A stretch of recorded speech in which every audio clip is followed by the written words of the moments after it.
Hi everyone and welcome along. Welcome to the studio. We are painting a lovely Halloween themed tutorial today. But the best thing about this one is it's really simple and the perfect one for you to do with all the family or painters of any ability.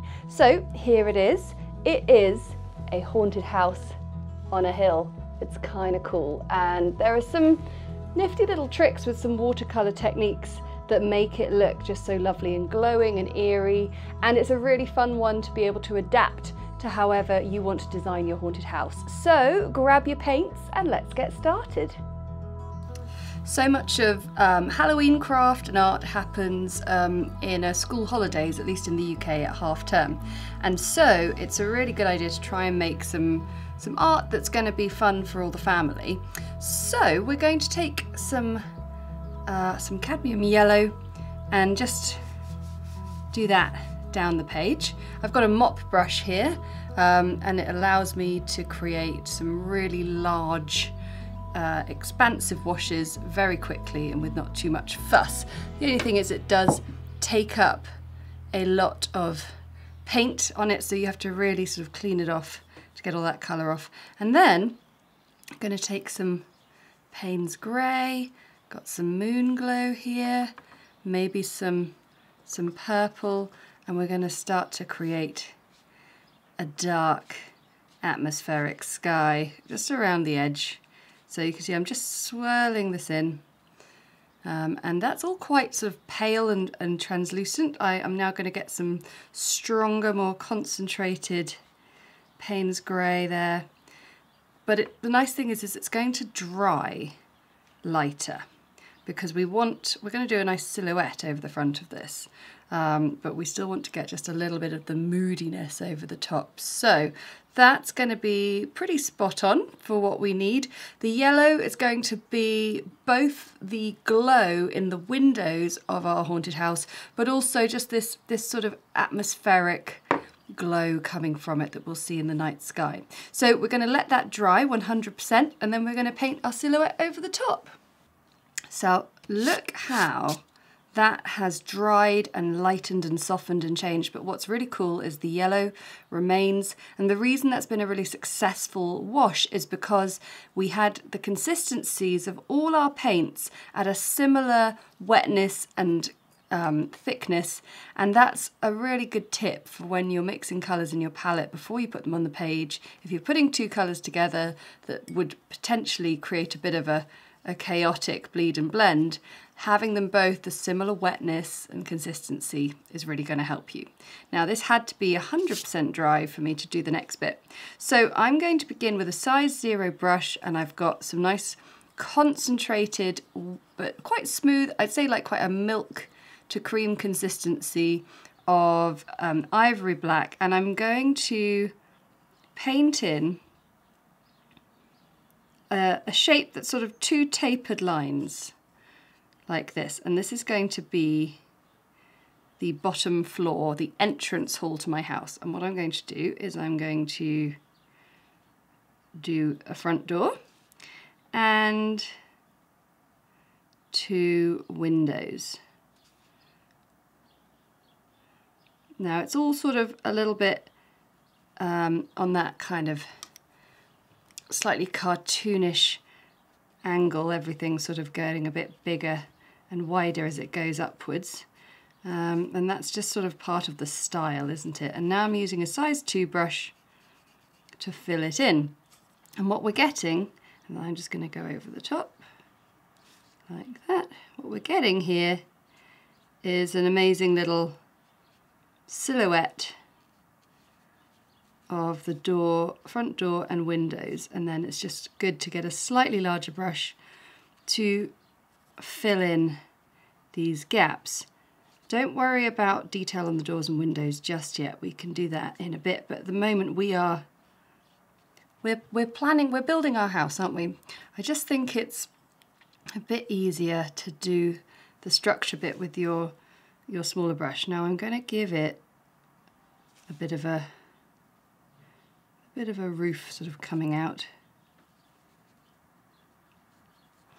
and from here I'm going to do a sort of large, it's going to be a kind of mad haunted house, as well, that's kind of what we'd expect, isn't it? And I'm going to pinpoint the yellow spots for my windows.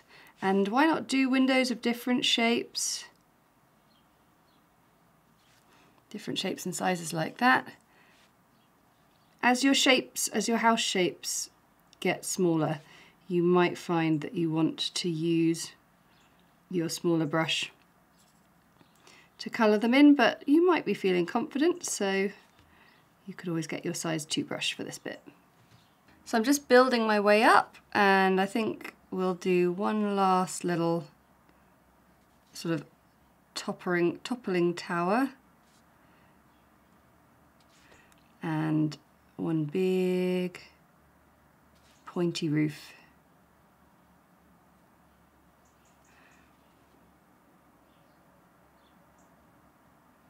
I've tried to sort of keep the windows varied as I've gone.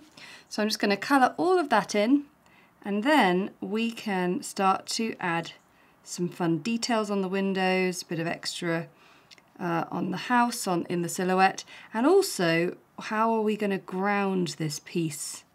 So what are we going to give it? A garden, a front gate, maybe a fence?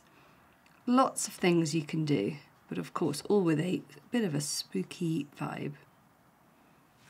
So here is our house on a haunted hill, or our haunted house on a hill, whatever you fancy. So I just used a large brush, size 8, to just create a little semicircle and fill it in underneath with the same black. And now it's time for Harriet's favourite part, and usually the part where Ant rolls his eyes in the edit, because I just can't help myself with lots of lovely detail. I've got a little hair on the end of this brush, so I'm just trying and failing to get that off. Okay, so this is where we can make these things really sort of come to life with a bit of a sort of fun theme. I think I'll put like a moon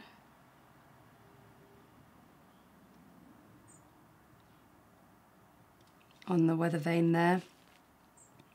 I'm going to give the windows a few window panes, and then maybe just a few little sort of, I don't know, little sort of finial flourishes on the edges of the roof. A bit of a gothic detail.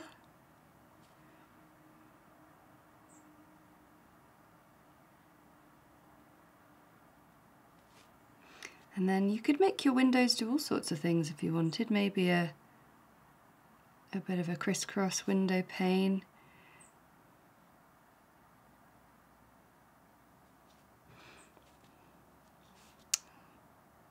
You've got a round one like this. You could do something like that. There are loads of options. And then of course the other thing is, you might want to put in a few little ominous spooky bats. So if I start with that little pointy shape and then come up around each side, little almost horns I suppose, and just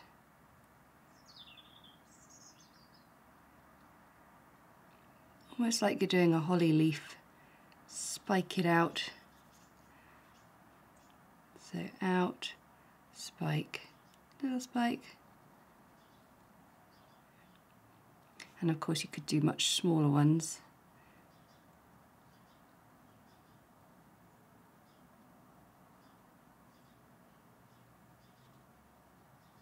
So you can have a bit of fun with that. And then the other thing is, what about at the front door?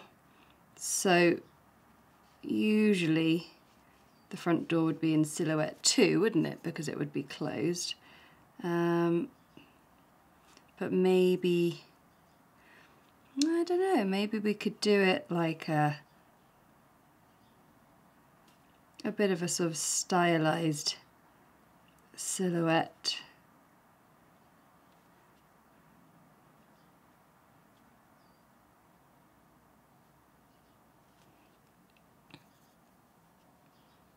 You can sort of play around with little ideas. Maybe my front door is actually like a big old glass front door. And then some railings, sort of keep out of the scary haunted house. And I'm going to have them sort of fanning out a little bit as well.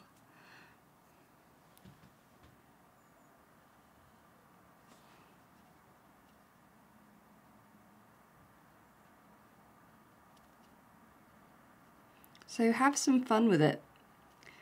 You might even see a spooky, shadowy silhouette in the window. What do you think? So my finishing touches, I've decided to put like a few gravestones in the garden.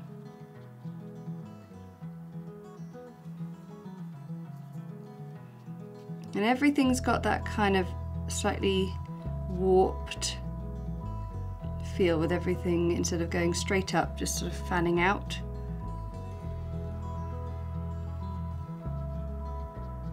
Makes it all look a bit peculiar. And then just a few sort of blades of grass. You just get the sense that maybe the gardening hasn't been done quite so diligently. And there we are! There is your wonderfully simple haunted house. No real drawing involved, lots of simple shapes just built up with a few watercolour techniques to create a wonderfully simple, spooky painting that you can do with all the family. Thanks so much for watching. Don't forget to share your paintings on social media. Find us at the Winton Paper Co. on Instagram, TikTok, Facebook, Pinterest. We're everywhere. So have a very happy Halloween, and I will see you next time. Bye!